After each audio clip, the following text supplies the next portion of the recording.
പ്രാണ media വിഷനിലേക്ക് ഏവർക്കും സ്വാഗതം.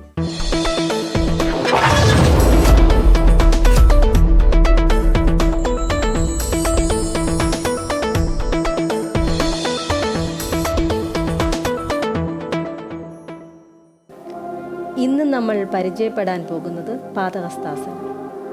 പാദഹസ്താസനം ശരീരത്തിലെ എല്ലാ പേശികൾക്കും പൊതുവെ വ്യായാമം നൽകുന്നു.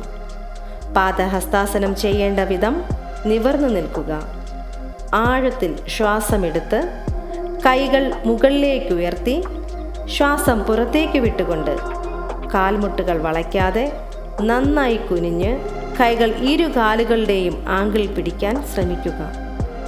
മുഖം കാൽമുട്ടുകളിലേക്ക് അടുപ്പിക്കുക.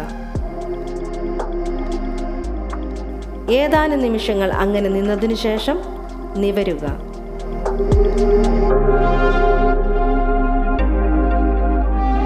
പാദഹസ്താസനം ചെയ്താലുള്ള നേട്ടങ്ങൾ: ശരീരത്തിലെ രക്തസഞ്ചാരത്തെ ഉത്തേജിപ്പിക്കുന്നതിന് ഈ ആസനം വളരെ സഹായകരമാണ്.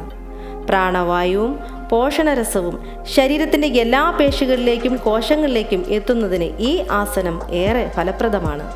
ഈ ആസനം പതിവായി ചെയ്യുന്നത് കൊണ്ട് ശരീരത്തിന് ഉന്മേഷം ലഭിക്കുന്നു. ഈ ആസനത്തിൻ്റെ ചിട്ടയായ പരിശീലനം തലവേദന, ഉറക്കക്കുറവ് എന്നിവ പരിഹരിച്ച് പൊതുവായ സൗഖ്യം നൽകുന്നു.